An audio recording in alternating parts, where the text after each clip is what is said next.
कल हमने बात की थी rules for obtaining image through spherical lenses. हमने कुछ यहाँ पे रूल के बारे में डिस्कस किया था, डायग्राम सहित आपके बनाए थे। अभी फ़िलहाल उनको जस्ट लिख के हम इसको रिवाइज कर ले रहे हैं कि क्या हमने स्टडी किया था और लिख रहे हैं साथ में। तो सबसे पहले हम लोग बात करने वाले हैं कॉन्वेक्स लेंस के बारे में।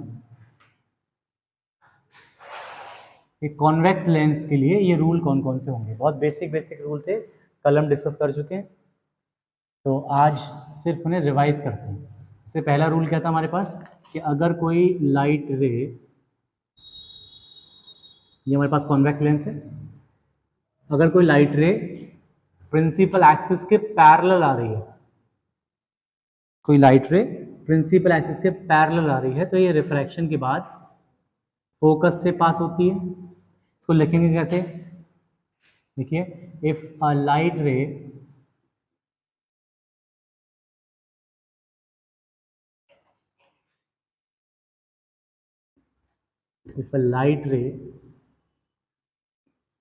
which is parallel to principal axis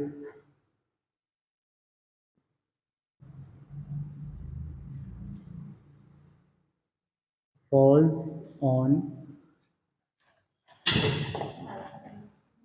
a convex lens,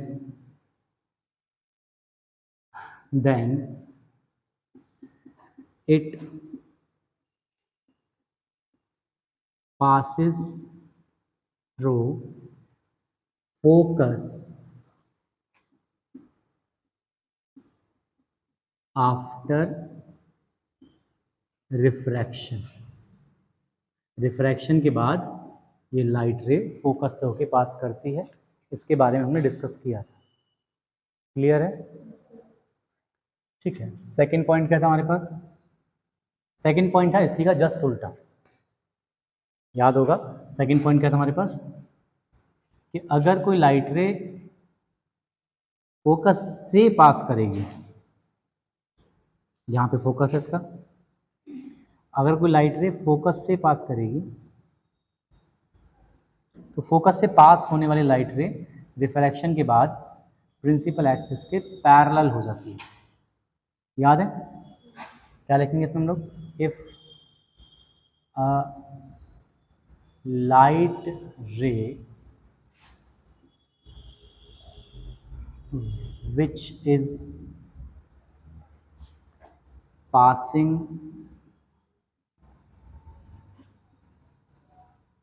through focus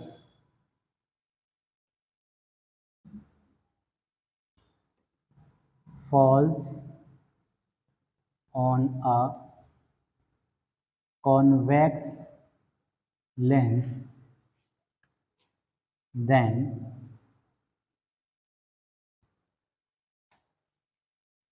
it becomes parallel to the principal axis। इसमें कोई डाउट तो नहीं किसी का? हमने डिस्कस किया था कि अगर कोई लाइट रे फोकस से पास कर रही है, फोकस से पास कर रही है, तो फोकस से पास होने वाली लाइट रे रिफ्रैक्शन के बाद पैरेलल हो जाती है, प्रिंसिपल एक्सिस के पैरेलल हो जाती है। कोई दिक्कत तो नहीं है? गरिमा, अमर, कोई प्रॉब्लम? ये हमने कल पढ़ा था इसके बारे में। फर्स्ट रूल ये था कि लाइट रे अगर पैरेलल आ रही है तो रिफ्रैक्शन के बाद फोकस से पास करेगी। सेकेंड रूल ये हो गया कि अगर लाइट रे फोकस से पास कर रही है तो रिफ्रैक्शन के बाद पैरेलल हो जाएगी। थर्ड रूल क्या था? थर्ड रूल ऐसे में डिस्कस कर लेंगे। फिर तीसरा रूल ये बना ले रहे हैं। क्या था थर्ड रूल? कि अगर कोई लाइट रे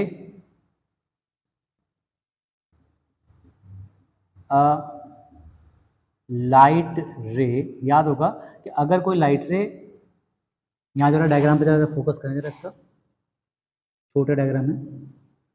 अगर कोई लाइट रे किसी भी लेंस के ऑप्टिकल सेंटर से पास होती है, ये ऑप्टिकल सेंटर होता है यहाँ पे, इसके ऑप्टिकल सेंटर से अगर कोई लाइट रे पास होगी तो ये बिना डेविएट हुए सीधी निकल जाती है। याद होगा सभी को, अगर कोई लाइट रे ऑप्टिकल सेंटर से पास होती है, ऑप्टिकल सेंटर से पास होती है, तो ये बिना डेविएट हुए सीधी निकल जाती है। A light ray passing through optical centre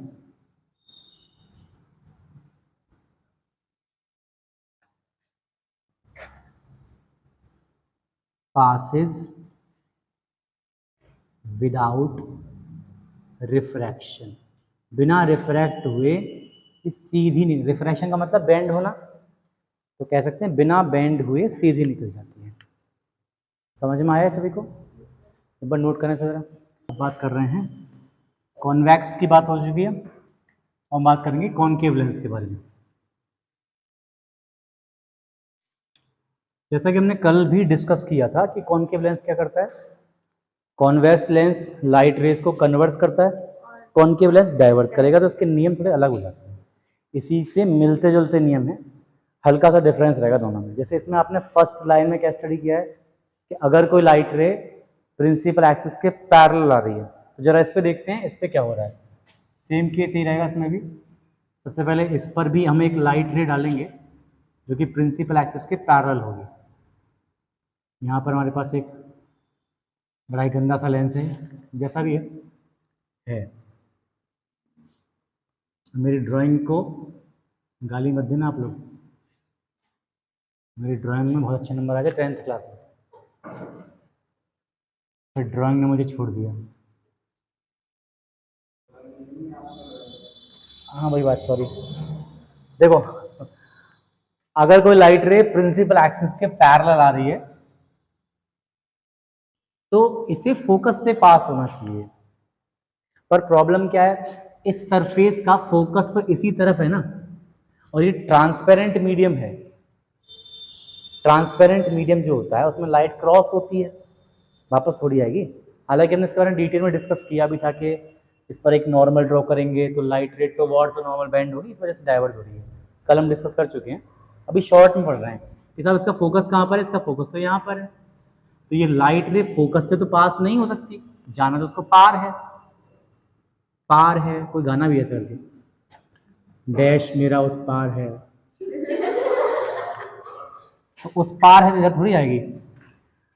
पर डाइवर्स मतलब कहानी वही है कि फोकस से पास होगी, तो फोकस से पास ना होके फोकस की ही डायरेक्शन में डाइवर्स हो जाती है। मतलब अगर कोई व्यक्ति यहां से देखे तो ऐसा लगेगा कि लाइट रे कहां से आ रही है, ये लाइट रे फोकस से आ रही है, ऐसा फील होगा। वहां हमने क्या स्टडी किया था, वहां हमने स्टडी किया था कि अगर कोई लाइट रे प्रिंसिपल एक्सिस के पैरेलल आ रही है तो पैरेलल आने वाली लाइट रे फोकस से पास करती है।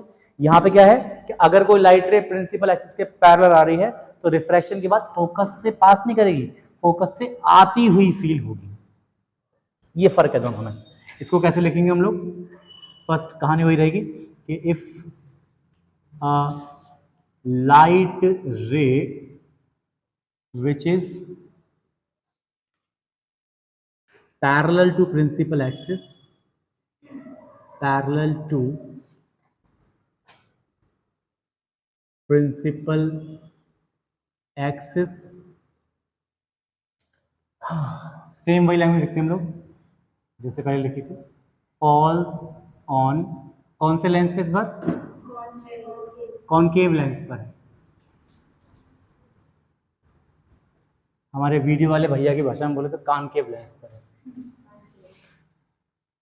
कॉनकेव लेंस के पर अगर कोई लाइट आगे पड़ गिर रही है तो रिफ्रैक्शन के बाद ये हमें कहाँ से आती हुई फील होती है, फोकस से।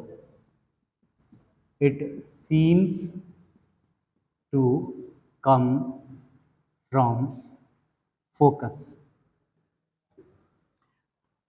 फोकस से आती हुई फील होती है कब, आफ्टर रिफ्रैक्शन। रिफ्रैक्शन के बाद ये लाइट रे हमें कहां से आती हुई फील होती है, फोकस से आती हुई फील होती है। Is there any problem? Okay, again अगर हम सेकंड लॉ की बात कर रहे हैं सेकेंड लॉ में यहाँ क्या पढ़ा था हमने स्टडी किया था कि अगर कोई लाइट रे फोकस से पास कर रही है तो वो रिफ्रैक्शन के बाद पैरेलल हो जाएगी। फोकस से पास कर रही है तो रिफ्रैक्शन के बाद पैरेलल हो जाएगी। यहाँ पर क्या करेंगे, सेम केस यहाँ पे बनेगा हमारा, बस थोड़ा सा अंतर होगा लैंग्वेज का, क्योंकि यहाँ तो गाना अलग है ना।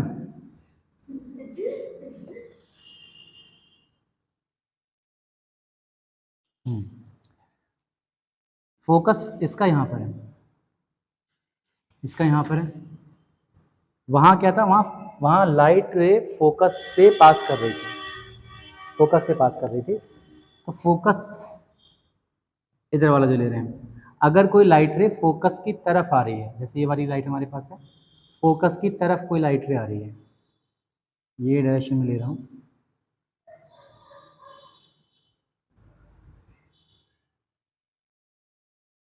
कोई लाइट रे ऐसी है जो फोकस की तरफ जा रही है, मतलब टारगेट होता है कि साहब फोकस की तरफ जाए, उधर जाए, पर फोकस की तरफ भेजते समय जैसे आप इसे भेजोगे ये डाइवर्ज होकर प्रिंसिपल एक्सिस के पैरेलल हो जाएगी। यहाँ क्या था, फर्स्ट वाले केस में क्या था, आपने स्टडी किया था कि अगर कोई लाइट रे फोकस से पास कर रही है तो वो रिफ्रैक्शन के बाद पैरेलल हो जाती है। वहाँ एक्चुअली फोकस से पास कर रही थी, यहाँ पास नहीं कर रही। यहाँ पर क्या है कि अगर कोई लाइट रे फोकस की तरफ जा रही है तो वो रिफ्रैक्शन के बाद पैरेलल हो जाएगी, ठीक है ना। इसमें कैसे लिखेंगे, इफ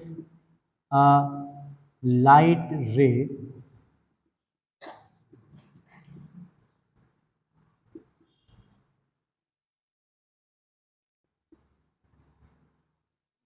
फॉलिंग, लिखो falling towards focus,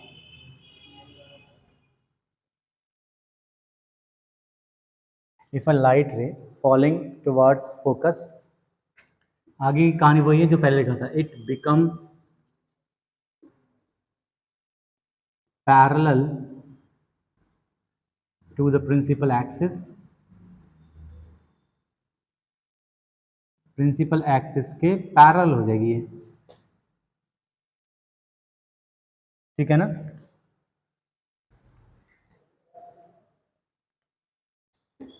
third rule जो लिखा था हमने, a light ray passing through optical centre passes without refraction, तो सेम रहेगा कॉन्केव लेंस के लिए भी, उसमें भी कोई चेंज नहीं है कि कॉन्केव लेंस के भी ऑप्टिकल सेंटर से अगर कोई लाइट रे पास करती है तो वो बिना रिफ्रैक्शन के सीधे निकल जाती है। तो आपको यही लाइन सेम लिखनी है, डायग्राम आप इसका बना ही लेंगे सभी, जैसे बस इस लेंस की जगह कॉन्केव लेंस लेना है, ठीक है।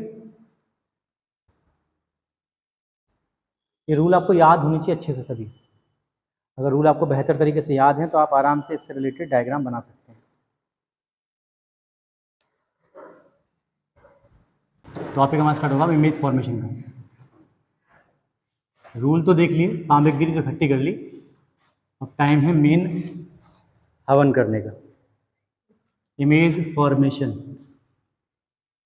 ये जब अगर आपने मिरर में इमेज फॉर्मेशन किया है तो आप लेंस में भी इमेज फॉर्मेशन आसानी से कर सकते हैं। बस इमेज फॉर्मेशन करने के लिए आपको नियम याद होने चाहिए, जो रूल आपने अभी भी पढ़े हैं, ये रूल अगर आपको याद होंगे तो आप आराम से इमेज फॉर्मेशन कर सकते हैं। पूरा फोकस बोर्ड पर रखेंगे सभी लोग, एक एक करके डायग्राम को बनाऊंगा और साथ साथ इसके बारे में आप डिस्कस करते जाएंगे। पहले हमने 6 डायग्राम बनाए थे अलग अलग, इस बार मैं एक एक करके सारे डायग्राम बनाऊंगा, ठीक है। सबसे पहले हम बात करने वाले हैं फॉर कॉन्वेक्स लेंस।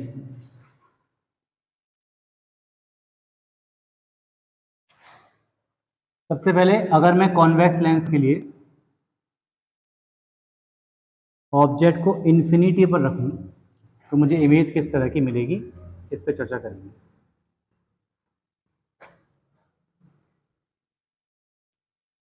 ऑब्जेक्ट रखा है हमारा इन्फिनिटी पर, इन्फानाइट पर ऑब्जेक्ट। आप सभी जानते हैं कि इन्फानाइट से लाइट रेज पैरेलल आती हैं या डाइवर्जिंग आती हैं। लाइट रेज कैसी आती हैं, पैरेलल आती है। दूर अगर ऑब्जेक्ट रखा हुआ है तो वहां से लाइट रेज आती है पैरेलल, पास में रखा हुआ तो वहां से आती है डाइवर्जिंग। इसे याद रखिएगा क्योंकि नेक्स्ट चैप्टर में काम आएगा। ह्यूमन आई से रिलेटेड जब हम डिफेक्ट ऑफ विजन पढ़ेंगे मायोपिया, हाइपरमेट्रोपिया के न्यूमेरिकल सॉल्व करेंगे, वहाँ पर जब इसके डायग्राम पर हम डिस्कस कर रहे होंगे उस समय ये बात आपके काम आएगी कि दूर से आने वाली लाइट रेज पैरेलल दिखाई जाती है, और अगर पास रखे हुए ऑब्जेक्ट से लाइट रेज आ रही हैं तो वो डाइवर्जिंग होती है। ठीक है, चलिए तो सबसे पहले हम बात कर रहे हैं कि ऑब्जेक्ट अगर इन्फिनिटी पर है तो इन्फिनिटी से लाइट रेज कैसी आ रही हैं? पैरेलल लाइट रेज आ रही हैं। ये पैरेलल लाइट रेज कहाँ जाके मिलेंगी? ये पैरेलल लाइट रेज जाके मिलेंगी फोकस पर। And as you know, refraction के बाद लाइट रेज जहाँ कहीं भी आपस में आके मिलती हैं वहाँ बनती है इमेज। कहाँ जाके मिली है? फोकस पर। तो इसके बारे में 2-3 बातें फटाफट से लिख लीजिए कि ऑब्जेक्ट कहाँ रखा था, यहाँ लिख लीजिए जरा। ऑब्जेक्ट की जो पोजीशन थी, पोजीशन ऑफ ऑब्जेक्ट कहाँ पे थी? At infinity. Position of image कहाँ मिली है हमें? पोजीशन ऑफ इमेज हमें मिली है एट फोकस। ठीक है, आगे इमेज का साइज कैसा है? बहुत छोटी इमेज है, पॉइंट साइज है। अमर,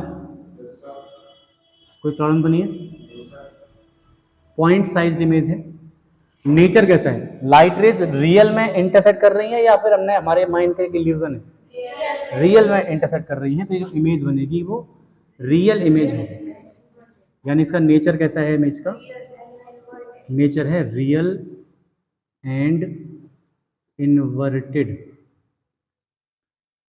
अगर किसी के मन में कोई डाउट अगर आता है तो आप पूछ सकते हैं, साथ साथ ही पूछिए। कोई प्रॉब्लम आपको लग रही है ये चीज़ कैसे आ गई तो आप इसे पूछ सकते हैं। ठीक है, ऐसे नहीं कि आप खाली बैठे रहो, पूछो नहीं, पूछना आपकी जिम्मेदारी है। यहाँ तक कोई समस्या? दोबारा फिर से बोलें क्या? अभी फिलहाल हमने ये माना है कि अगर ऑब्जेक्ट इन्फिनिटी पर है तो इमेज कैसे बनेगी, फिर उससे आगे लेकर आएंगे कि इन्फिनिटी से आगे लाएंगे, सेंटर ऑफ कर्वेचर से पीछे रखेंगे, फिर देखेंगे इमेज कैसे बनेगी, फिर और आगे लाकर देखेंगे। अलग अलग पोजीशन पे हम रख रहे हैं। अभी फर्स्ट इमेज की हम बात कर रहे हैं कि अगर ऑब्जेक्ट इन्फिनिटी पर है तो इमेज कैसे बन रही है। हाँ, सेम उसी की तरह है। अगर आपने मिरर वाले डायग्राम बनाए हैं तो ये डायग्राम भी उसी की तरह है, बस अंतर कितना था मिरर में आपको याद दिला दूंगा। मिरर वाले केस में ये लाइट रे रिफ्लेक्ट होके फोकस पे आती थी, मतलब जिस तरफ से लाइट रे आ रही हैं उधर ही रियल इमेज बनती थी। लेंस के केस में थोड़ी कहानी अलग हो गई है कि जिधर से लाइट रे आ रही हैं उसके अपोजिट साइड में रियल इमेज बनती है। लेंस में जिस तरफ ऑब्जेक्ट था उधर ही रियल इमेज बनती थी, सॉरी मिरर में। लेंस वाले केस में क्या हो जाएगा, ये अपोजिट साइड में बनेगी। ठीक है ना, तो जल्दी से इसे नोट कर लें। ठीक है, तो अभी हम आगे देखेंगे। फर्स्ट केस में हमने ऑब्जेक्ट कहाँ रखा था? अभी इन्फिनिटी पर रखा था। अभी हम अपने ऑब्जेक्ट की पोजीशन को चेंज करने वाले हैं। इस बार अपने ऑब्जेक्ट को रखेंगे इन्फिनिटी से थोड़ा आगे, एक फाइनाइट डिस्टेंस पे ऑब्जेक्ट को रखेंगे। ठीक है,